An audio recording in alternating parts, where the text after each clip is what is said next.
The hell?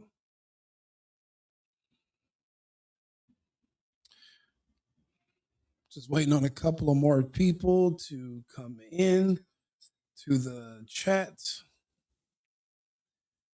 I want everybody to see what we're actually dealing with as of late.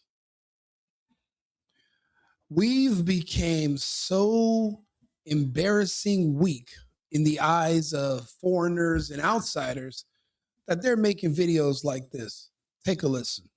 My biggest fear in life is that this man may never witness our full takeover. Yes, he may never witness that. He already witnessed our partial takeover, our little success in America. And he is the reason, actually, I know that the community in America is thriving. He is how I know. It's like,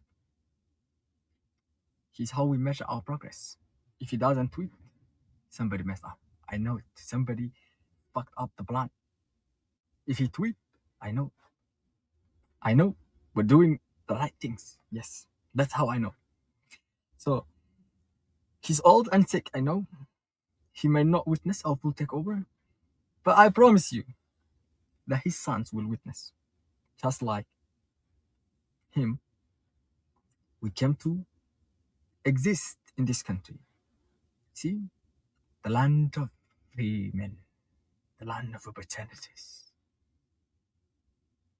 And we're here. Yes. And we're not leaving, actually. We're not going back. What do you mean go back? You should go back first.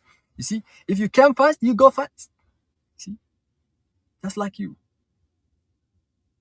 Tell me how you own this land. Explain to the world how this land became your land. Tell the world. Well, this land was conquered in war. See, you guys have mouths to talk, but you don't have brute size and brute strength. See, right now we have people like Johnny Somali here that are openly making videos insulting and threatening the president of the United States of America because they see us as weak.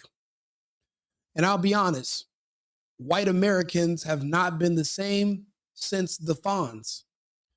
It's been a long time since we've had a cowboy in office. We decided to do the liberal thing by putting the first gay black president in office. We also elected his brain dead sidekick. We teetered around putting a liberal woman in office because she was a maniac with a bad temper who could not rationalize anything but a unnecessary bloodlust. That wouldn't be good for business. The fact that those were going to be the leaders of the free world, the rest of the world is laughing at us because only the Europeans are so dumb and weak that they would put certain types of people in power. That's why Europe is going the way they are now and will be irrelevant in the next 10 years or so. Again, they see white Americans, even the men, as being very liberal, very soft, very weak, and very sweet. And they think America is up for grabs, that just some physically weak Somalians could come over here and eventually take over a country that was fought for. See, we spilled blood for this land. That's why the people who blood was spilled, their ancestors and descendants are still here, but they never ran up to try to take it back. They know better. We've left scars in people that lasted for generations, but we haven't done it in so long. The belt to ass strategy is going to have to be re-implemented. See, this is why every time you look up, they're talking bad about a certain American man that they all fear. A man by the name of Pete Hegseth. And this is why. Daryl, a new Pentagon watchdog report finds that Secretary Hegseth risked endangering U.S. troops by relaying this information about that strike in March over the Signal app. It's been referred to as Signalgate. But the report says that he has the authority to declassify information, and the Pentagon says it's a total exoneration of Hegseth. What do you make about what we're learning? The Secretary of Defense has historically had the ability to declassify, but declassifying is an actual process. And so he didn't go through that process clearly, as demonstrated in the press, as demonstrated by the IG report. So whether he was able to declassify it beforehand, which I think is doubtful, because this was an action that was going to happen over the next several hours. So I think that's specious argument at best. Some Democratic lawmakers are calling for Defense Secretary Pete Hegseth to step down. This comes after a Pentagon report shows he did not comply with Defense Department policies when he used his personal cell phone to share secret military information about an operation in Yemen in March. At an event in California Saturday, Hegseth defended the military strike against a suspected drug boat off the coast of Venezuela. The president has designated these as terror organizations, poisoning and threatening the American people, making them a target just like Al-Qaeda. Meanwhile, President Trump is set to host the 2025 Kennedy Center Honors tonight. He's the first U.S. president to host the awards show. At a dinner for the honorees last night, the president touched on deploying National Guard troops to several U.S. cities. Blah, blah, blah, blah, blah. I don't want to hear about that. I want to hear about the double tap. Yeah, there we go. There we fucking go. This is what we came to see. Bradley's meetings on Capitol Hill with the chairman of the Joint Chiefs, President Trump said he would have no problem if the full video of the strike is released. When can we see that video? When will you release it? We're reviewing it right now to make sure sources, methods. I mean, it's an ongoing operation. TTPs. We've got operators out there doing this right now. So whatever we were to decide to release, we'd have to be very responsible about. So we're reviewing that right now. Did you at any time say that everybody on board should be killed? Is anybody here from the Washington Post? I don't know where you get your sources, but they suck. Of course not. Anybody that's been in the Situation Room or they've been in the war room there, Secretary's office, no, you don't walk in and say, kill them. It's just patently ridiculous. It's meant to create a cartoon of me and the decisions that we make and how we make them. It's ridiculous. The chairman and Admiral Bradley and everybody shot it down immediately because anybody that knows that's not how things go. There's a very defined process. Look, Pete Hegseth is kind of a Rico Limbaugh. Right now he's doing the political answer, but behind closed doors, he's a cowboy. And we need him. He's if this was an NBA game and Trump was the star basketball player, Pete Hegseth would be considered an enforcer. Pete Hegseth strikes fear in the hearts of foreigners, of terrorists, but also blacks and gays. The reason is because there is a coming war, a soon coming war, a civil conflict. And little do you all know, you will be fighting against a militia, a small army in different cities that will primarily be made up of blacks and white gay people. Those will be your enemies. Look around now. Who are the people showing up to these protests? Every time you look up who's getting fired that hates Trump, it's either somebody who's black or somebody who's gay or a hybrid of both. They have weaponized this group. We refer to them as the Black Army, but black is spelled hashtag BLAQARMY. We have tagged them in thousands of posts over the last 3 years, and they will be activated soon enough. The reason that they want Pete Hegseth removed is because he is the strongest white man that we've had in years. He's the closest thing I can say to Pete Hegseth is he's a Hasselhoff or a Hulk Hogan for the modern times. And these people know, these people on the left, these foreigners, Democrats who have weaponized the blacks and the gays and these illegals, these foreigners, they know that Pete Hegseth is the one white man in power who would have no problem killing them all and wiping them all out. See, Trump doesn't have the stomach for it. Trump didn't even have the stomach to call in the National Guard when the White House was attacked, the real insurrection that was on May 29th. Trump didn't have the stomach for it. Trump doesn't have the stomach now to drop the hammer on these illegals and just release ICE to its full potential and do massive arrests of anybody obstructing law enforcement. Fucking Trump doesn't have the stomach. Pete Hegseth is on a leash. That leash is starting to break. See, what Pete Hegseth did with this double tap, where those two men survived on that drug boat, and he told them to hit those fuckers again. What Pete Hegseth did was he made an example, and he showed the world. He showed the Democrats, he showed the blacks, he showed the gays, he showed the illegals and the terrorists.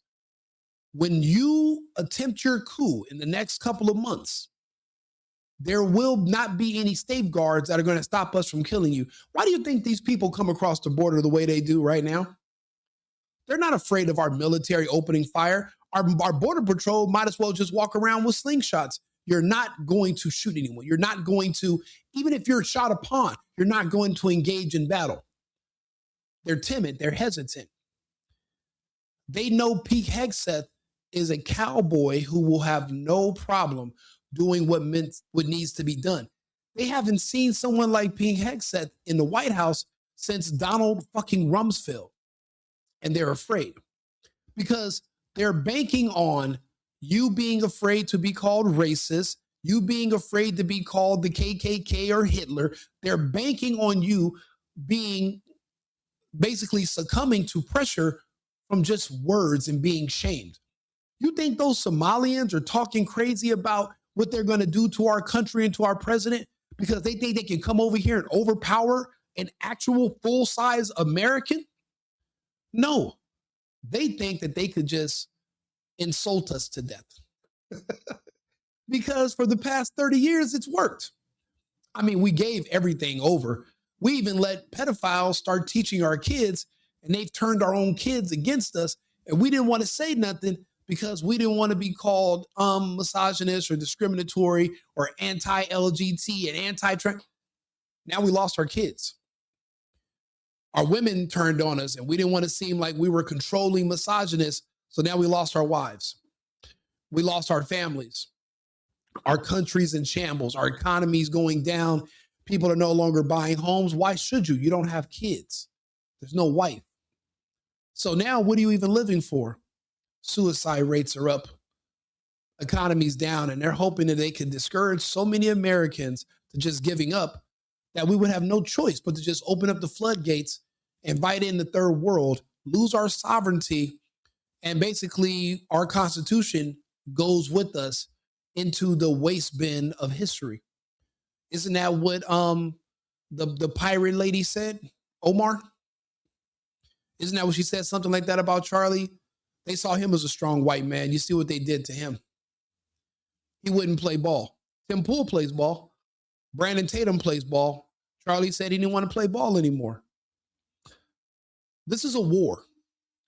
We're the last republic standing with the Constitution. We're the last ones with free speech, our Second Amendment. They're all gunning for us. Think about it. Somalia is on the other side of the world. It's a 36-hour flight. So they're contemplating taking over the United States. But why didn't those fuckers just take over Sudan? Why didn't they take over Eritrea? Why didn't they just take over Kenya? Why didn't they take over Nigeria or the Congo? Or why don't they just invade Saudi Arabia? If you're looking to take over something, why would you fly all the way over here? Oh, those other countries aren't liberal. They're not weak and gay. Their kids aren't confused about sexuality, where you can just come in and shame them. Do you think these Somalians are going to other countries and testing those people? Talking shit? basically committing fraud, stealing from their tax base, robbing these other countries blind. Do you think they're doing that over there? No. Why do you think they're here doing it? Because they see us as a soft target. We need more men like Pete Hegseth that strikes fear into the hearts of our enemies. Again, that's why you keep seeing his name in the news and the media, because he's the first one that has a little bit of a bloodlust. And the people on the left that thinks that, well, we can just do whatever and you're not going to get violent and it's never going to happen. They've drastically underestimated the resolve of the American people. Yes, are conservatives now outnumbered?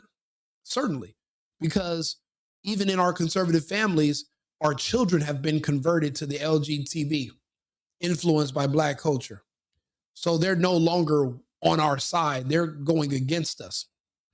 People don't understand, if Russian and Chinese tanks rolled into the borders of California or to New York, all they would say is, hey, hello, my friend Americans, we are here to free you from white supremacy and slavery. So we're here to fight the conservatives. Every Black and gay American with citizenship would jump on their tanks and begin twerking. They would not bust a grape in a fruit fight. They would actually help the Chinese and Russians target the rest of us and hunt us down. They are not, just because they have citizenship, it doesn't mean they're Americans. That war is coming. That time is going to eventually be here. And guess what? They are going to turn against our republic, our constitution, and our president. So we might as well figure out who's who. Everybody keeps saying, oh yeah, Rico, there's a civil war coming. This. I know this. But what nobody's telling me is who exactly the enemy will be. What will they look like? How will I know who I'm fighting? Because nobody wants to profile, be called sexist, be called racist, be called homophobic. So I'll do it. I'm telling you now, when the Civil War starts, I'm telling you who your enemy will be, what they will look like, what will be their mannerisms, because you're going to have to look at their sexuality too. It's no coincidence that as soon as Trump took office and Hegseth got into office, they purged all the gays out of the military. But it's not as easy to purge all the Blacks out of the military. Now, you see, I'm correct, because who didn't want to pull the trigger when Hegseth first told him? One of these Black majors. So he had to fire him. Then there was another Black lieutenant, had to fire. When they made that speech, those senators, and they put out that alert saying, you should ignore illegal orders, they weren't talking to all of the soldiers. They were just talking to the remaining gay ones and all of the Black enlisted military men. They're going to want you to be seditionists, and they're going to want you to assist them with the coup that's coming up. And that's unfortunately our blind spot, because no one wants to seem like they're profiling or being discriminatory, and we're going to have to get over that. You know, once upon a time in World War II, there were internment camps for Japanese Americans. It was a safety measure. And they want to shame you in the future for doing it, even though at the time it was the smart thing to do. The same thing should be done now with, unfortunately, the demographic I just named that's in the military. We don't know who they're loyal to. You don't know. These senators are not just making billboards and putting up random, making random videos like that for the fun of it. They're doing it because they need to know who's going to be loyal to them when the coup starts. It won't be soon before long before they're going to make another attempt on Trump, but they're going to go all in, because if they fail, there's someone like Pete Hegseth that's going to make sure they disappear to a black site. We are going to be coming up on some strange times. It's already been said that on the 14th of this month, there will be another attempt on Trump. What if it's the 15th or the 16th? We don't know when it's going to come, but they're not going to give us 3 more years uninterrupted of Trump purging the country of all of their weapons that they literally flooded into here. They're going to have to stop this. But that's why these people are so emboldened and feel so confident to insult our president and our republic. This man may never witness our full takeover. Yes, he may never witness that. He already witnessed our partial takeover, our little success in America. And he is the reason, actually, I know that the community in America is thriving. He is how I know. It's like, he's how we measure our progress. If he doesn't tweet, somebody messed up. I know it. Somebody fucked up the plan. If he tweet, I know. I know. We're doing the right things. Yes. That's how I know. So, he's old and sick, I know. He may not witness our full takeover, but I promise you that his sons will witness. Just like him, we came to. You know, it's crazy. I remember being a kid and we used to watch movies. They might have looked a little different than him, but they all sound just alike. And we're actually living a movie. You know, who would have ever thought that there was going to come a time where regular citizens were going to have to physically fight on our own homeland for our country?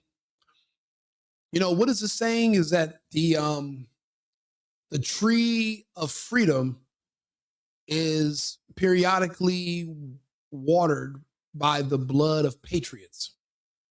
Meaning that so that we can live in a free country and so that we can enjoy our way of life, brave men and women have to die to protect us from this outside world. You know, I'll be honest, I wasn't always this pro-Trump, pro-America, America first, America only type of man. You know, I actually speak 5 languages. I lived in 6, 7 different countries. I live abroad part-time now. I used to live in Europe for years. And I remember, you know, 2018, 2017, I was having a talk with some friends in France and I was living there part-time. And I remember telling people, everybody has a freedom of speech. Everyone's free. Because one of my American friends was like, yeah, we got to get back home to the home of the free, land of the brave. And I was like, everybody's free. Everybody can do anything they want anywhere in the world. America's not special. America's not different. And I was wrong. I was dead wrong. I found out I was wrong because the lockdown started the day I was scheduled to fly back home to Frankfurt. And I remember in the following months, my friends in Europe giving me updates about what's happening to them because remember, they couldn't post on the internet. And I remember basically hearing the stories and I'd seen the boot of tyranny shoved up their asses, pulled out, and then shoved down their throats. They couldn't walk into a grocery store, and if they seen another person, they weren't allowed to speak to them or they could be arrested. I remember watching my friends lose everything, but I was still in America. And instead of being in California, I jumped ship, went to Arizona. I'm at a club, getting drunk, kissing girls, kissing homeless girls, doing all while they're telling me there's a deadly virus going around. I knew it was fake. So I'm doing me. But I'm watching videos, or my friends are watching my videos and they're crying because they're like, we wish we were there with you. I remember I helped a friend of mine escape from Canada and get across the border into Buffalo, and from Buffalo flew to Arizona. Friends had to escape these countries that I was bragging and defending, saying that they're all just like America. Yeah, none of those countries we have guns. In America, we do. So you want to shut me down? You want me to wear a mask? You want me to stay home? Well, then start dumping. Because I have a friend of mine named 9mm. I have another friend named AK. Both of them told me, Rico, you don't got to wear a mask. Hey, you don't got to stay home. Matter of fact, do whatever you want. And I was like, really? I was like, these are some really good friends. But in Europe, my friends did not have friends like these. So you know what they did? They put butter and mayonnaise on that fucking boot. And you think I'm going to let Johnny Somali and a bunch of fucking pirates or a bunch of fucking foreigners or a bunch of gays or a bunch of BLM, you think I'm going to let them trick me out of the best country in the history of human civilization? My friend, you have assholes and elbows mixed up. Look, let me know if you agree, like and subscribe, share the video, or don't. Doesn't matter to me either way. I have a decent following of about 25 people, and I make videos specifically just for us. So they like it, they subscribe to it, we deal with each other. This is all happening in real time, but I'll be damned if I lose the last place on earth because I let a bunch of foreigners and people of colors and gays convince me to turn on the best place and join. They have no plan. And you want me to give this up and be on their side? Oh yeah, you should have voted for Kamala. Okay, what exactly would I be voting for Kamala? What were her policies? What was she going to do? It's fucking morons keep trying to talk nonsense. Trump's not perfect, but we didn't even have another choice. Because I asked people, what was the other choice? They can't tell me nothing that she was proposing, offering, suggest not a damn thing. But you want to talk me into hating my country and joining you in overthrowing, because you know that's what a coup is. They're going to try to overthrow our administration. That time is coming. You're going to have to pick a side. Are you going to jump on these foreign tanks and twerk? Or are you going to be out here in the trenches fighting with us? Pick a side. I'll be back on in a few minutes with another video. Never forget, America first and America only. I've been needing to find a new apartment, which has not been easy with credit as bad as mine. Luckily, I found cosigning.com. They connected me with a cosigner who helped me get my dream apartment for me and my dog. I just paid a small fee and was able to move in fast. Get the cosigner you need for the apartment you want. Check out cosigning.com today.